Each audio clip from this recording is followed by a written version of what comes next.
Hello students, welcome to a new lecture of coordination compounds. In the last class we were discussing about what is isomerism and how many types of structural isomerism we have seen. Structural isomerism had 4 types if you remember. That was coordination isomerism, linkage isomerism, ionization isomerism and hydrate isomerism. Whatever may be the reason, whatever may be the type, but end of the day, if this type of isomerism is taking place, structure of the two isomers changes, right? Structure of the two isomer can change because of the coordination environment. Structure of the two isomers can change because of the linking donor atom. Structure of the two isomers can change because of the ions which comes after ionization. Structure of the isomers can change because of the water molecules present inside and outside the sphere are different, right? So, whatever may be the reason, structural isomers will have molecular formula same but structure different. Let us come to the another type of isomerism in which isomerism means molecular formula is same. Then this extra word which is adding here is nothing but whatever is different is added before isomerism, right? In the previous case also we have seen coordination isomerism means coordination environment is changing. Same way stereo isomerism means orientation of the compound in space is different, and when that is different molecular formula is same and even structure is also same. For stereo type of isomerism, if there are two isomers called as A and B, there are two compounds A and B, both of them has the same molecular formula, both of them has the same structure. Same structure means coordination environment is same, linkage is same, ionization is same, hydrate is same. Structure of these two is completely same. Then what is different is with the same structure, if in one compound if the ligand is on the right, means in the other compound ligand is on the left. Right? Structure, the way they are arranged, the number of ions, the number of ligand, the number of water molecules, everything is same, but the way in which they are oriented in space, in one complex it is above the plane, in the other complex it is below the plane, or in one complex on the right side and in another complex it is on the left side. Their orientation in space is different. That type of isomerism is called as a stereo isomerism, right? And the isomers are called as stereoisomers. In stereoisomerism, we are again having two types. One is geometrical isomerism and the other is optical isomerism. Geometrical isomerism, if you take example, it will be more clear to us. Geometrical isomerism can be best understood by taking an example of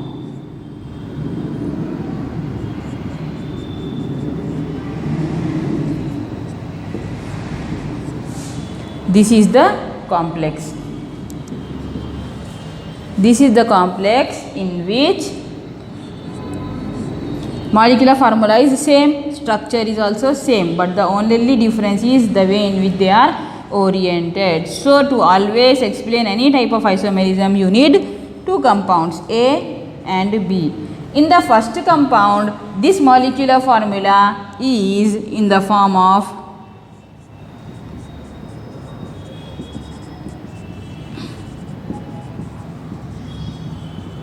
this way, in which two same ligands which we are labeling are side by side with each other. Two same ligands which we are labeling are side by side to each other, and that type of geometrical isomer is called as a cis isomer. And in the next isomer, that two same ligands which we have labeled will be opposite to each other, and the rest of the ligands are same. We have labeled two ligands which are same, and you cannot label two amino groups here because you cannot say that amino groups are cis to each other, because they should be two only, not more than two nor less than two.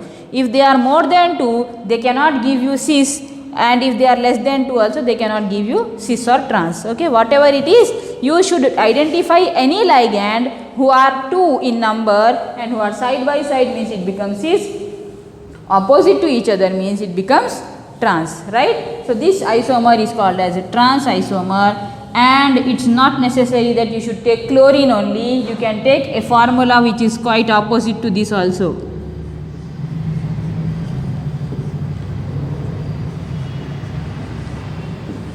This formula also can be taken. In this, for example, this formula cannot exist, but still I am taking this formula to show you that it's not necessary that 2 chlorines only I can select. I can select any ligands which are same, and it should be 2, right? 2 aminos I have taken. If it is 2, you will call it as cis and trans. If you are taking 3 same ligands, it becomes a different name called as facial and meridonial, which we will see later.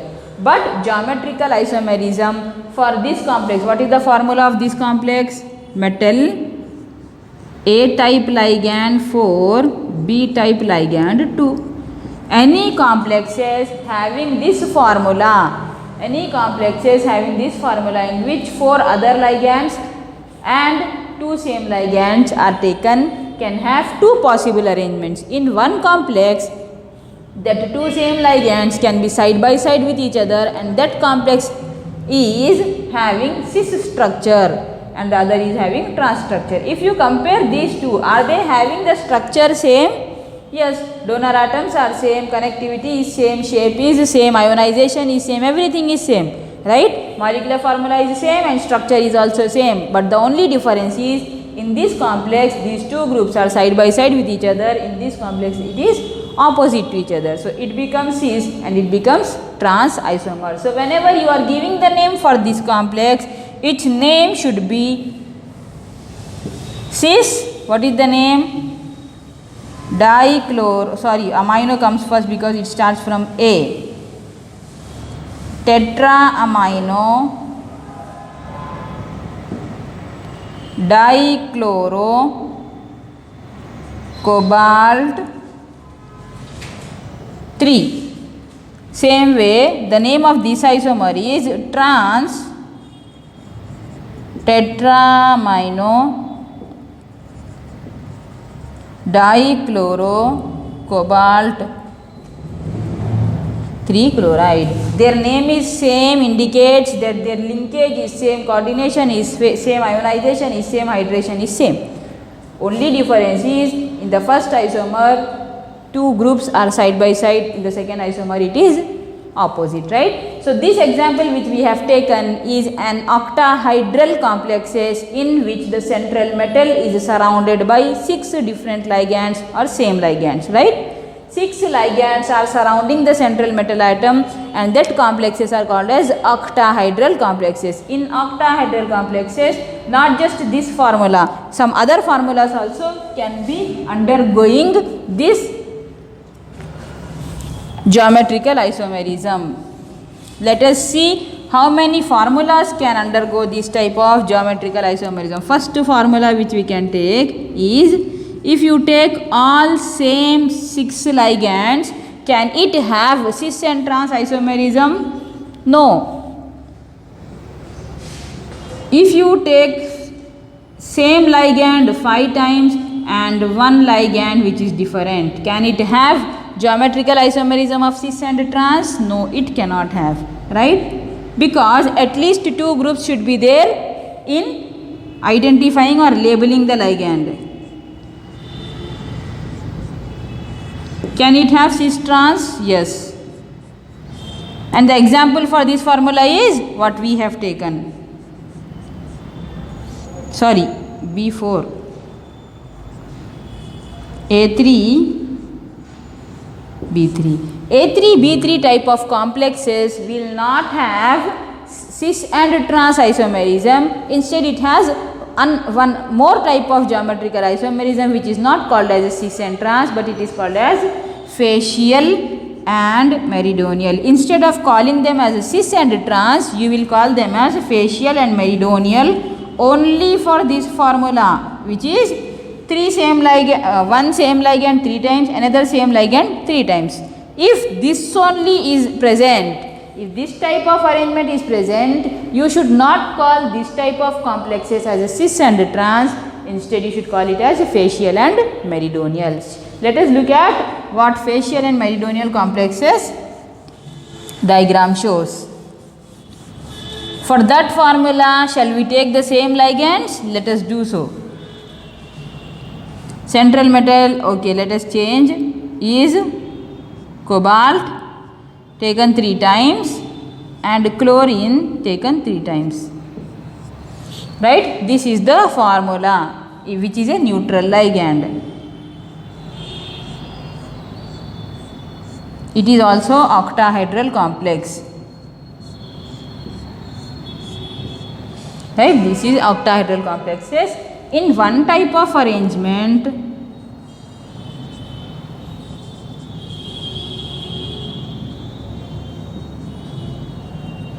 this is facial. These two faces are side by side, therefore it is called as facial. What is the name of this complex? Triamino trichlorocobalt.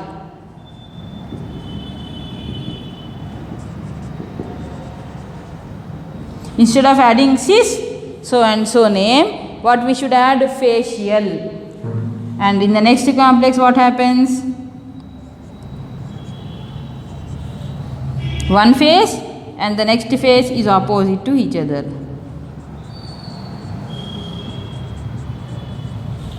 This is called as meridional. The name is exactly the same. Triamino trichlorocobalt is the name of the complex. If it is all the 3 side by side, it is called as facial. 2 are side by side and one is opposite to that face, it is called as meridional, right? Instead of calling it as a cis and trans, it is a type of geometrical only. Geometrical isomerism can be written in the form of cis and trans isomer, or it can be written in the form of facial and meridional. Cis and trans isomerism for this type of formula, facial and meridional type of arrangement for this type of formula. Okay, let us look at the same cis and trans type of isomerism in square planar complexes or tetra coordinated compounds. In this in octahedral compound, if the coordination number is 6, what is the name of the complex? Octahedral. If the coordination number is 6, the name of the complexes are called as octahedral complexes. If the coordination number is 4, which means, what does it mean? Central metal is surrounded by 4 ligands. That coordination number is called as 4 coordination number. 4 coordination number can be in the form of tetrahedral complexes, or it can also be in the form of square planar complexes. And you have to remember that tetrahedral complexes means tetrahedral shape. Example we can take is tetracarbonyl nickel.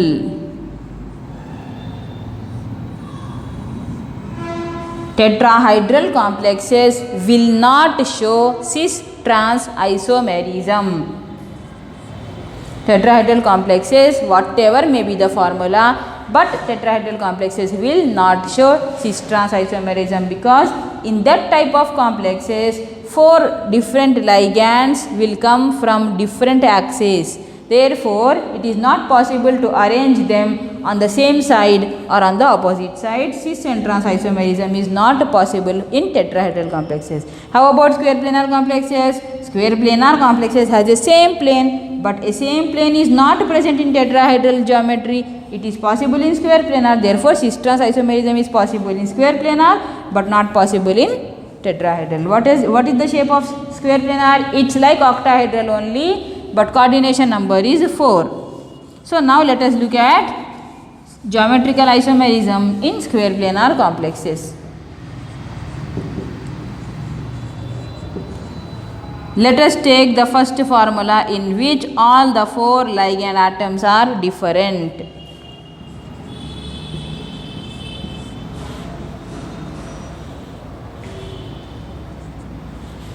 Right? This is the compound. What is the shape? Sorry, 4 coordinated it is.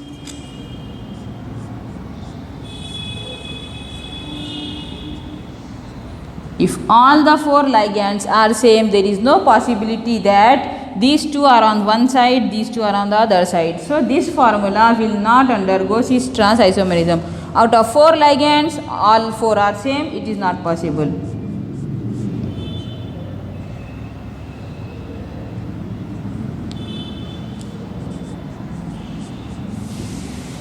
In this type of complexes also, it is not possible to show cis-trans isomerism. Then where is it possible? A to B2. This is the formula in which square planar complexes can have cis-trans isomerism, which can be shown in this way. This is cis isomer in which 2 same ligands are on the same side, and 2 same ligands are on the opposite side. This is a square planar complex only which is having 2 same ligands opposite to each other or trans to each other. Therefore, this is called as cis isomer and the other is called as trans isomer, right? So, this is geometrical isomerism or cis trans isomerism. Cis trans isomerism can also be shown for bidentate ligands. Let us look at the example.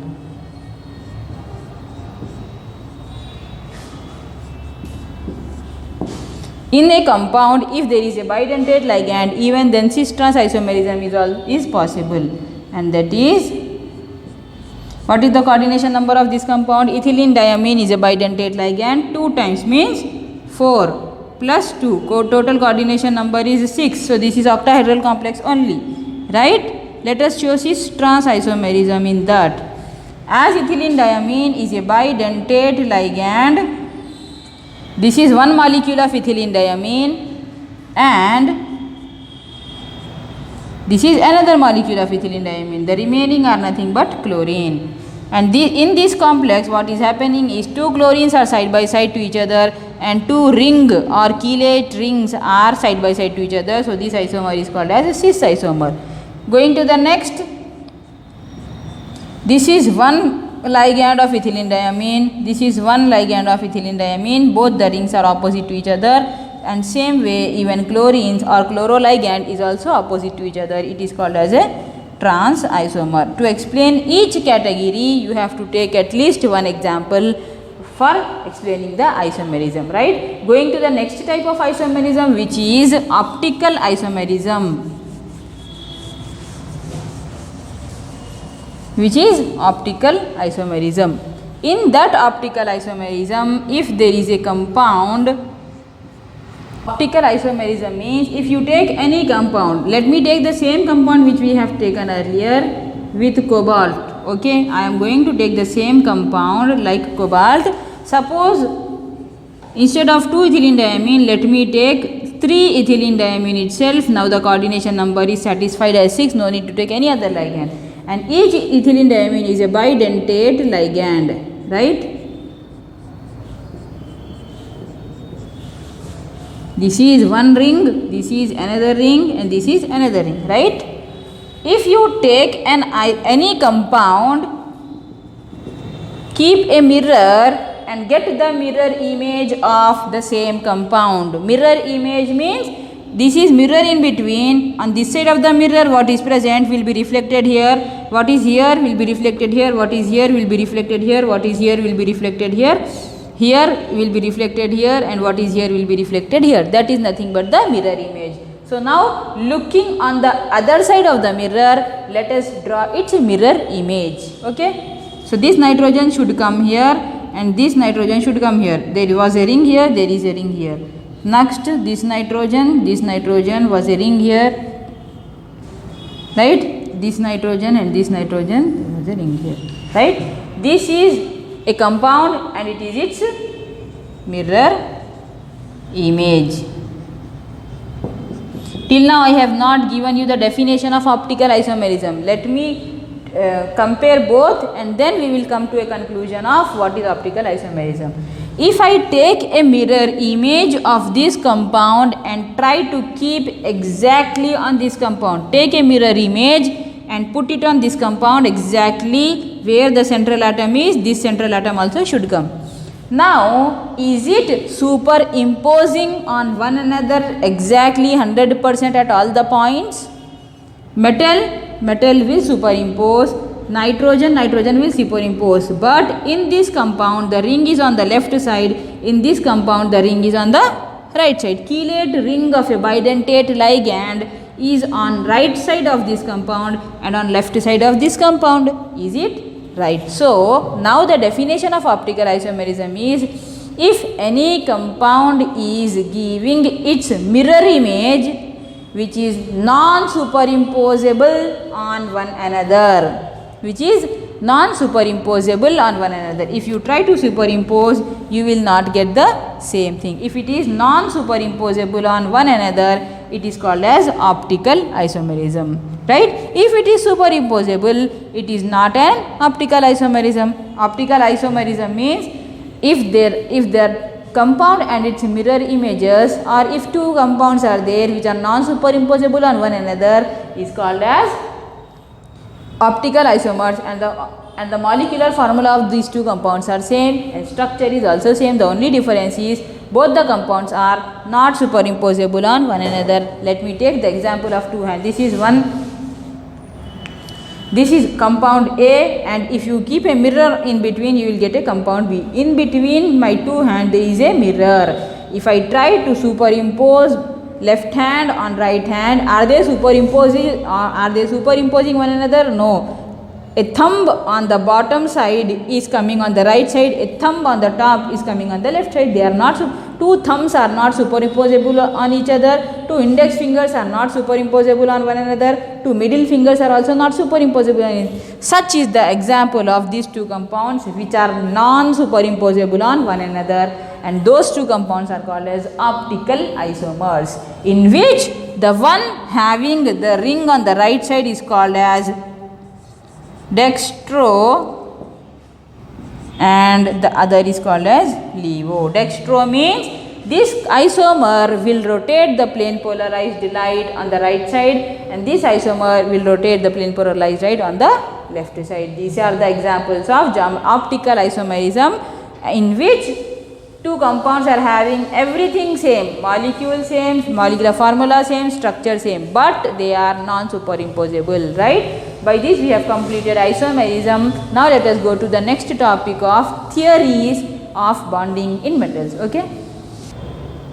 Let us continue with the theories of bonding in metals to show metal complexes. In metals, in the sense here, in coordination complexes, how is a coordination compound exactly formed, what type of bonding took place, how the ligands and metals are undergoing a change to become a coordination compound. Because in the beginning we told that compared to sodium chloride salt, a coordination compound don't have any similarity. Once a coordination compound is formed, whatever its identity was before forming a coordination compound, right after forming a coordination compound, the same identity will not be there, it will be lost, and it is showing some new properties which was not there before, right? So what is the reason for showing some special properties of coordination compound is because the way they are bonding with each other became different, and it's completely opposite to what they were before. So what are those different theories of bonding in a coordination compound? We have three theories of coordination compound. One is valence bond theory, the other is crystal field theory, and the next is molecular orbital theory. Let us look at the first theory because this is the theory which came first, and looking at the drawbacks, crystal field theory came later after valence bond theory, and after looking at these drawbacks, you got a new theory called as molecular orbital theory. So we will follow the chronological order only, right? In valence bond theory of normal molecules of chemical bonding chapter, you have already seen that valence bond theory says about hybridization of the central atom in any molecule. In any molecule, what type of hybridization takes place in the central atom of the molecule, that will be dealt with in valence bond theory. So the same valence bond theory is applied even to coordination compounds also, in which It says that according to this theory, what it says is, in a coordination compound, the central metal, in a coordination compound, who is the central atom? Instead of saying the central atom, can you say the central metal in these compounds? Yes, because every coordination compound should have a central metal in them. If there is a coordination, if you are calling any compound as a coordination compound but central metal ion is not there, it is not at all a coordination compound. So, right? So, in valence bond theory, whatever definition we have seen till now can be applied, but by saying that in a coordination compound, the orbitals present in the central metal, because it is atom, right? Anyway, metal is an atom. In that atom also you will have so many atomic orbitals like s, p, d, f, right? That atomic orbitals which are present in the central atom undergoes hybridization by utilizing two set of orbitals. Either they may utilize n minus 1, ns, np orbitals to undergo hybridization. Orbitals from the inner d orbitals, then outer s and p to give a hybridization which is giving you inner orbital complex. Or the hybridization can be by utilizing ns, np and nd orbitals to give a complex which is called as outer orbital complex.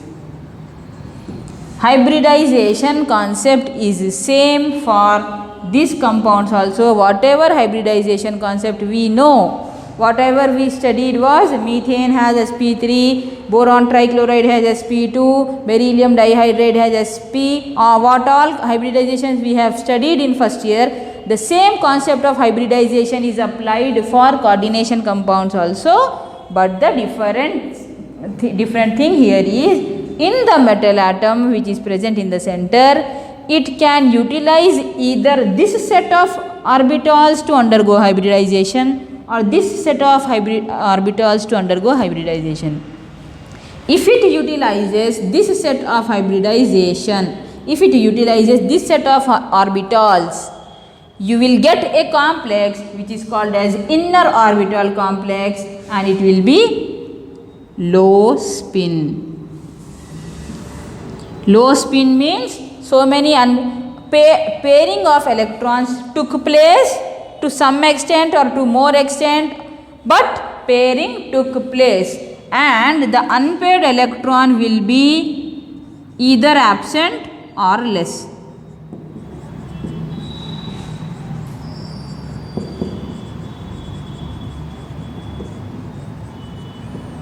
Unpaired electron means, suppose this is the d orbital.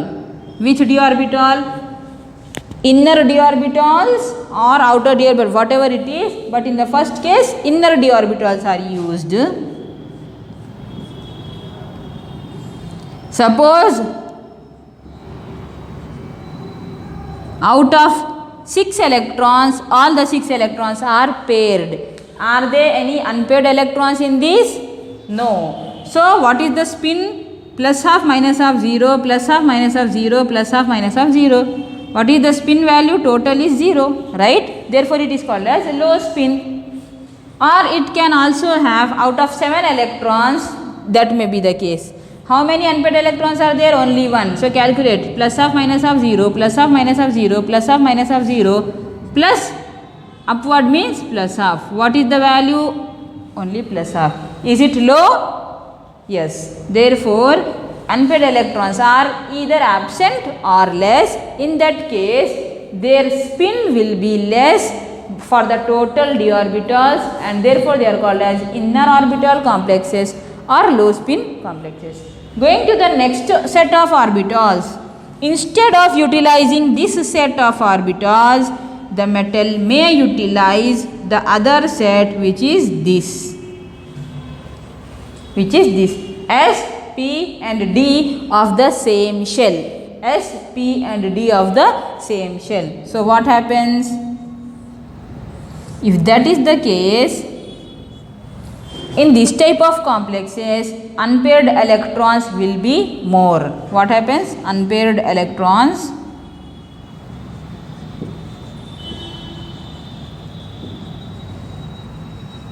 so suppose there are 2 electrons, a total of 2 electrons. How are they present? It is present like this.